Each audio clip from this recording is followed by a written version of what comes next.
Today we're going to talk about a World Heavyweight Championship wrestler who did the unthinkable.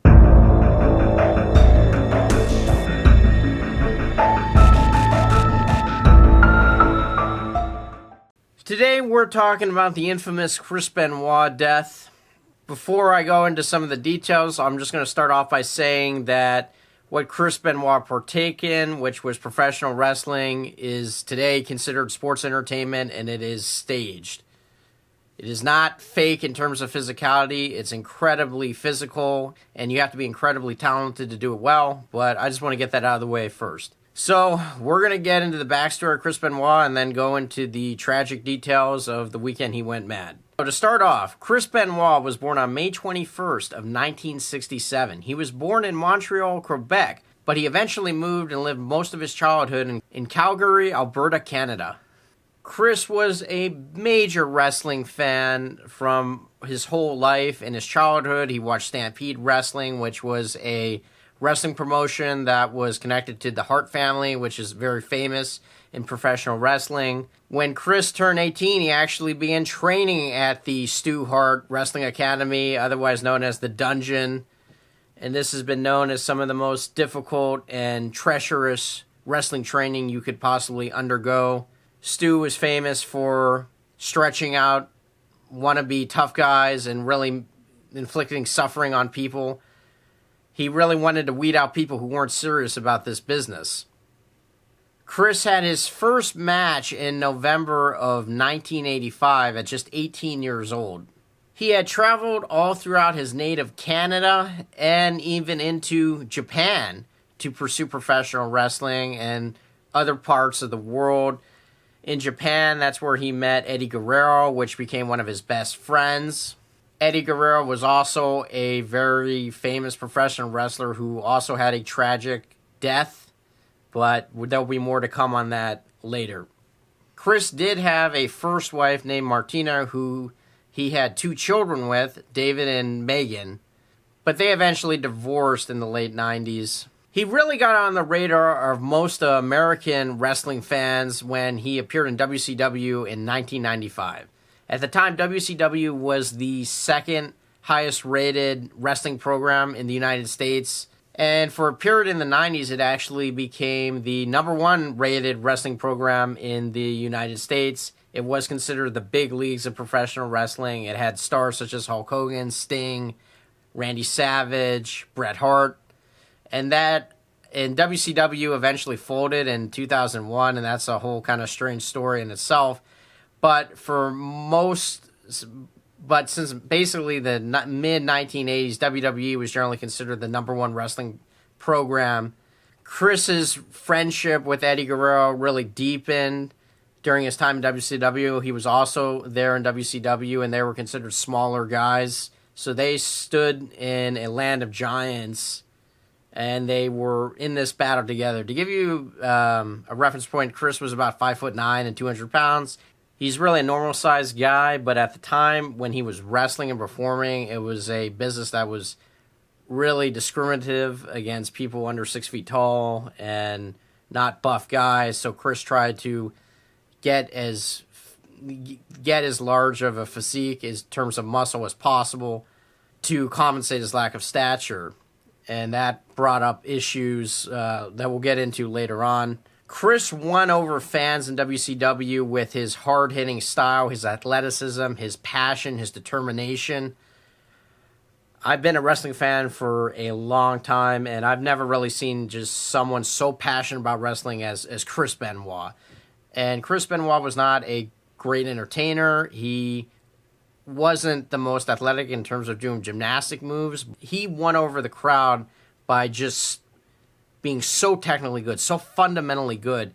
He is really one of the best fundamentally sound wrestlers, maybe the best.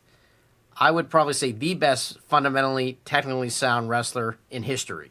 But during his time in WCW, Chris was largely not pushed.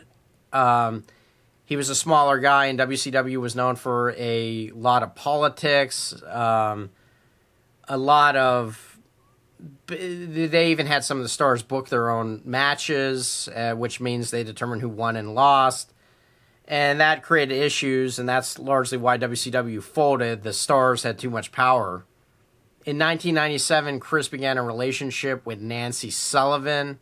Nancy actually left her current husband, Kevin Sullivan, at the time to be with Chris, and they actually put that in a wrestling storyline. So Chris essentially took a married man's wife from Kevin Sullivan, but those two actually seemed to...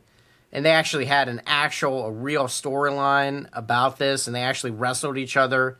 It's definitely not a good look for anyone involved there. Around 2000, WWE was back on top. They were getting more popularity, and that's when they made an offer to Chris Benoit to come over, and actually Chris and Eddie came over in the same group. So they came together to the WWE, promoted very well in WWE. Within his first year there, he even got a match with The Rock, Dwayne Johnson, who used to be a wrestler. So they were really behind Chris. Chris suffered a setback in 2001, though, where he broke his neck, and he had to miss about a year of performing due to his neck injury. But Chris did come back, and he went back to having great matches. In 2003, in my opinion, he had the best Royal Rumble match of all time with Kurt Angle. The match was so good, he got a standing ovation in a losing effort, which I've very rarely seen. The fans were so impressed with what Chris did and his performance, they actually gave him a standing ovation. Going into 2004, Chris was really starting to get a major push. He appeared in the Royal Rumble match, and he ended up winning the Royal Rumble match, which he has to basically out-wrestle 29 other guys to win a chance at the World Heavyweight Championship, which is the #1 belt in professional wrestling. Chris won that match. He won the match by dragging the head of a huge man. He was around 7 feet tall, 500 pounds, over the rope, and it was kind of like David conquering Goliath. The place went nuts. Chris had his chance at the title. Something WWE really pushed, like, this is the dream he's waited for his whole life. He didn't get the opportunity, but he didn't give up, and now he's getting his chance to win the World Heavyweight Championship and accomplish his dreams. The winner of the Royal Rumble match gets the chance at the title match at WrestleMania, which is the Super Bowl of professional wrestling in the WWE. So at the 2004 WrestleMania, which was WrestleMania 20, Chris Benoit appeared in the main event going against two other top stars, which were Shawn Michaels and Triple H, in a triple threat match. The match was an amazing match. The crowd was completely behind Benoit. Benoit won the match. The crowd went berserk.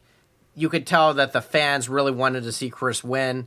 Chris wins the title. Confetti falls from the sky. His wife comes in. His parents come in. And then you see a picture of Eddie and Chris embracing each other after such a hard-fought battle. This was also a coming-out party for Eddie Guerrero. And Eddie's even smaller than Chris. And both of them actually won major titles. And they were both considered the two top guys in the WWE, even though they were considered small guys. It was really a moment for both of those guys, and just a hopeful moment for anyone that with just hard work and determination, you can make your dreams happen. And this was really the highlight of Chris Benoit's career. This was one of the best triple threat matches ever. Chris went on to hold the championship belt for a 6-month reign, until SummerSlam of 2004, when he lost to Randy Orton. After that loss, Chris never won a major championship in the WWE again. But he was always considered a top guy and a top performer. In 2005, Eddie Guerrero tragically died in a sudden heart attack, which many feel that Eddie Guerrero's drug use and alcohol use contributed to his heart attack. Eddie Guerrero was just 38 years old. Eddie Guerrero was Chris Benoit's best friend, and Chris took this loss tragically. He took this loss incredibly hard. It's been reported Chris would do things like sniff Eddie's sheets. He loved Eddie Guerrero, and he did not know how to really go on with his life. He did go on with his life, but it was very difficult for him. Eddie Guerrero was actually a beloved star by so many people. So many of the other WWE performers were heartbroken as well of his loss, and there was tremendous tributes for Eddie Guerrero. As we move into 2007, Chris and his current wife Nancy, who he did eventually marry in 2000, were having serious marital problems. By that time, the couple also had one son. At this time, Chris also had one son, Daniel, and his two other children from his first marriage lived in Canada at the time. It's been reported that Nancy and Chris had massive fights. It appeared there was physical abuse going on. Nancy actually filed for divorce from Chris in 2003, but the divorce didn't go through for whatever reason. Nancy even thought Chris was having an affair. I didn't really know all this side of the story. I thought Chris Benoit was a great guy who just went mad one weekend, but it appeared that he really did do some strange and really messed up things to his current wife. It appeared he didn't respect his wife, and they were having problems. And Nancy wanted Chris Benoit to get out of the WWE because of steroid use. She knew he was doing steroids, and she felt it was really affecting him and having massive effects on his health. Chris didn't want to leave. This was Chris's only job, and he probably had a good 5 years left in him at this time. He was about 40 years old, so he probably thought he was too young to retire.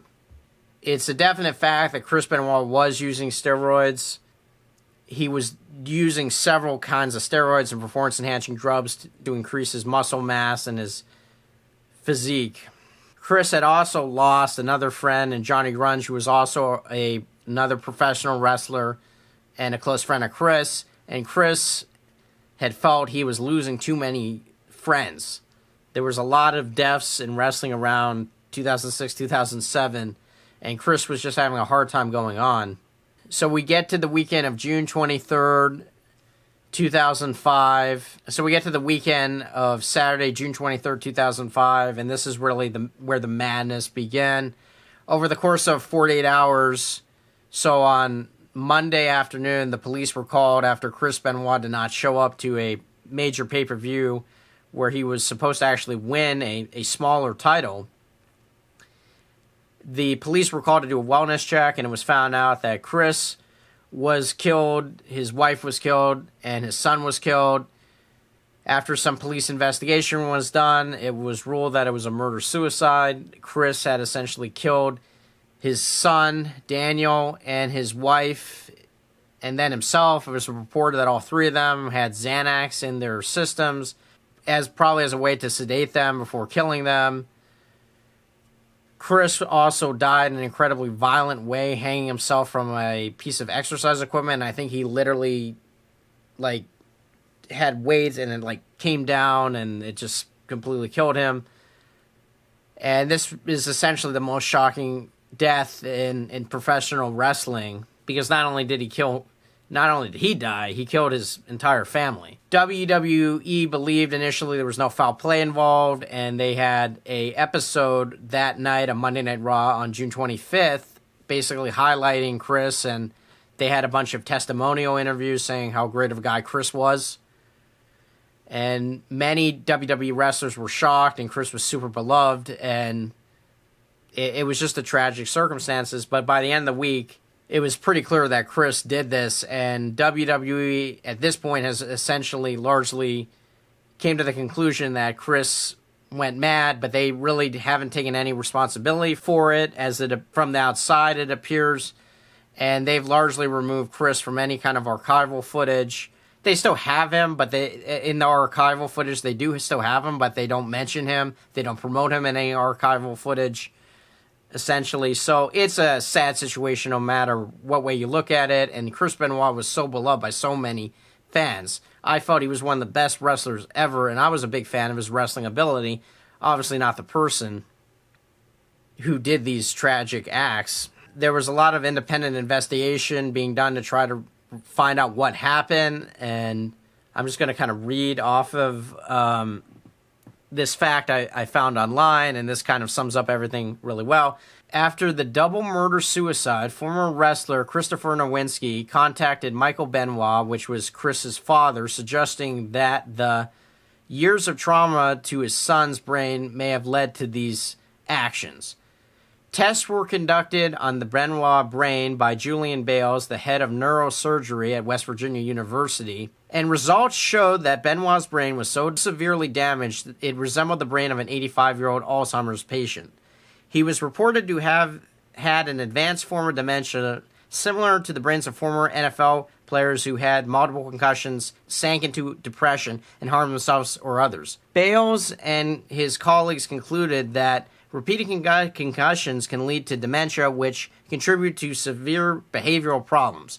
Benoit's father suggests that brain damage may have been the leading cause. WWE largely did not take any responsibility for this action, and they supposedly did change the wellness policy to some extent, which they drug screen wrestlers supposedly more intensely. They've also noticeably limited chair shots to the head to stop head trauma. Many debated what caused Chris to do this. Was it steroids or all the violent moves he did to his body? Let's check out some of the violent moves he did. Wait a minute! Look at that! Benoit! Oh! Headbutt to the back! He doesn't have a clue what happened! Rikishi's in trouble! The flying headbutt! And it could be... We will ultimately never know. Most people generally believe it was a combination of all of these things. The crazy lifestyle wrestlers have, the large amount of drug use, and then the violent moves Chris was doing. Chris did not have a safe style. He had a very aggressive, hardcore, intense style that is more likely to lead to injuries. You can see so many interviews online as former wrestlers are interviewed of what they thought caused Chris Benoit to do this, and the person behind, and who was Chris Benoit. Chris Benoit generally did not have a lot of close friends, but he was incredibly respected, and the close friends he did have, people like Eddie Guerrero, Dean Malenko, and Chris Jericho, really said Chris was a great guy. And the people outside of his inner circle generally felt that Chris was a respected guy, but he was also an intense guy, and he seemed a hard guy to connect with. But the opinions they go in a little bit different directions, so it's pretty interesting just as a character profile to check out. And hopefully in the future professional wrestling, tragedies like these will be avoided. Subscribe to Crime Duff for more true crime content. Thank you.